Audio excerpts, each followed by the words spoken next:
اور ذرا وہ بھی بتائیے گا جو بچے دیتے ہیں. یہ اب کتنے کو بندہ جانور گنے, آہستہ آہستہ بندہ شمار کرے. ہو بکری جو ہے وہ بچہ دیتی ہے, مرغی انڈا دیتی ہے, اور گائے جو ہے وہ بچہ دیتی ہے, اور بطخ جو ہے وہ انڈا دیتی ہے. بندہ تو یہ گننے لگ جائے. تو حضرت علی شیر خدا یہاں ہاتھ ہیں, فرمانے لگے گھر جا کے گن لینا. موٹی سی بات بتاتا ہوں, جن جانوروں کے کان باہر ہوتے ہیں وہ بچے دیتے ہیں, جن کے اندر ہوتے ہیں وہ انڈے دیتے ہیں. اللہ اکبر. نماز کی نیت باندھ لی تم, گننا گھر جا کے. موٹی سی بات بتا دیتا ہوں. وہ صاحب کہتے ہیں میں حضرت علی رضی اللہ تعالیٰ عنہ کو الجھانے آیا تھا, میں خود بڑا الجھ گیا. یہ کیا ماجرا ہے, کیا معمہ ہے کہ دو فکروں میں انہوں نے بات کو سمیٹا اور کمال کر دی. کہنے لگے گھر جا کے گننا, یہاں ٹائم نہیں, نماز کا وقت ہے. بس جن کے کان اندر ہے نا وہ انڈے دیتے ہیں, اور جن کے باہر ہیں وہ جا کے حساب کرنا. آپ ڈھونڈ لیں, تلاش کر لیں, چلے جائیں ماہرین کے پاس, پر شیر خدا شیر ہی ہے. حضرت مولا علی کے جملوں میں کمال ہے. ان کی دانائی, ان کا تدبر, ان کی حکمت, ان کا فہم, ان کی فراست, ان کا کمال. ایک شخص بڑی دور سے آیا, اس نے کہا حضور مجھے نا لمبی باتیں یاد نہیں رہتی, 2 باتیں بس بتا دیں میں عمل کروں تو زندگی بن جائے, 2 باتیں. تو حضرت علی فرمانے لگے لمبی امیدیں نہ لگانا, لمبی امیدیں نہ لگانا, موت کا پتہ نہیں کب آ جائے. منصوبہ بندی ضرور کرنا آنے والی نسلوں کے لیے, اپنی ذات کے لیے لمبی امیدیں نہ باندھنا. یہ بھی کر لوں گا, یہ بھی کر لوں گا. ہم ریٹائر نہیں ہوتے زندگی بھر, پلان پہ پلان, پلان پہ پلان. تو اگر ہم پلان کر رہے ہوتے ہیں تو جو ہمارے نیچے ہوتے ہیں وہ ہمیں ریٹائر کرنے کا پلان کر رہے ہوتے ہیں. اولادیں تک والدین کو کمزور کرنے کے در پہ ہوتی ہیں کہ اب یہ ہٹے تو ہماری باری آئے. حضرت علی فرمانے لگے 2 کام, ایک تو لمبی امید نہ باندھنا, اور دوسرا فرمایا اپنے نفس کی خواہش کی پیروی سے بچنا.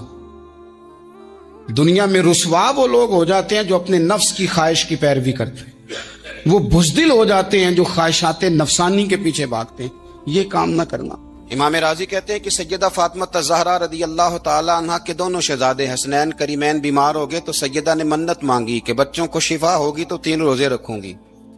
شفا ہو گئی, روزے بھی رکھ لیے. اور جب مولا علی شیر خدا روزہ رکھنے کے لیے بیدار ہوئے, سیدہ فاطمہ الزہرا بیدار ہوئی, تو امام حسن اور حسین بھی اٹھ گئے. 7-8 سال کی عمر, اماں جی ہم نے بھی رکھنا ہے. صبح کھجور اور دودھ سے روزہ رکھ لیا گیا. این افطاری کے وقت مولا علی کہتے ہیں فاقے چل رہے تھے, کہیں سے میں جاؤں لایا تھوڑے سے. سیدہ فاطمہ الزہرا نے پیس کر روٹیاں پکائیں. وہ وقت جو بڑا مشکل ہوتا ہے افطار کا, کہتے ہیں اس وقت جب کھانے کے لیے بالکل ہاتھ آگے بڑھنے لگے اور امید تھی کہ ابھی سیدنا بلال اللہ اکبر کہیں گے تو روزہ کھلے گا, لیکن ابھی چند ہی منٹ رہتے تھے کہ دروازے پر ایک فقیر نے صدا دی. کہنے لگا سارے مدینے کے دروازے کھٹکھٹا آیا ہوں, قحط ہے, فاقہ ہے, اے رسول اللہ کے خاندان والو, میں یتیم ہوں. کسی نے بتایا ہے کہ اور کوئی دروازہ کھلے نہ کھلے, سیدہ کا دروازہ تیرے لیے ضرور کھلے گا. کیا یتیم کو روٹی ملے گی؟ تو حضرت مولا علی نے بچوں کی طرف دیکھا ہی تھا کہ امام حسن ساری روٹیاں جا کے دروازے پہ دے آئے. کھجور اور پانی سے افطار ہو گیا. صبح پھر کھجور اور دودھ سے روزہ رکھا. امام راضی کہتے ہیں این وہ وقت جب افطار کا ٹائم آیا تو پھر دروازے پہ کسی نے صدا دی, کہا رسول اللہ کے خاندان والوں میں مسکین ہوں, رات سے روٹی کھائی ہے, نہ صبح کھا سکا نہ دوپہر. کسی نے بتایا ہے کہ اس دروازے سے خالی کوئی نہیں جاتا. امام حسن نے پھر سارا لنگر اٹھایا اور پھر جا کے دے دیا. تیسرا دن پھر ہوا. مجھے یوں لگتا ہے جب افطار کا ٹائم آیا ہوگا نا تو یہ خود ہی سارے دروازے پہ دیکھتے ہوں گے, یہ کوئی آیا نہیں لینے والا ابھی تک. لگتا ہے کہ نظریں دروازے پہ تھیں. این افطار کے وقت 3 روٹیاں جب جاؤں کی پک کے آئی تو ایک بھکاری نے صدا دی. کہنے لگا میں قیدی ہوں, آج ہی قید سے رہائی ملی ہے. پہلے دن کسی کے دروازے پہ صدا ملی ہے, دی ہے روٹی ملے گی. امام حسن وہ کھانا دے کے واپس لوٹے. کھجور اور پانی سے افطار ہوا, اور جیسے ہی مسجد نبوی میں تینوں باپ بیٹا نماز پڑھنے گئے تو مولا علی کہتے مجھے بتانا نہیں پڑا. رسول کریم نے میری طرف دیکھ کے فرمایا علی تیرا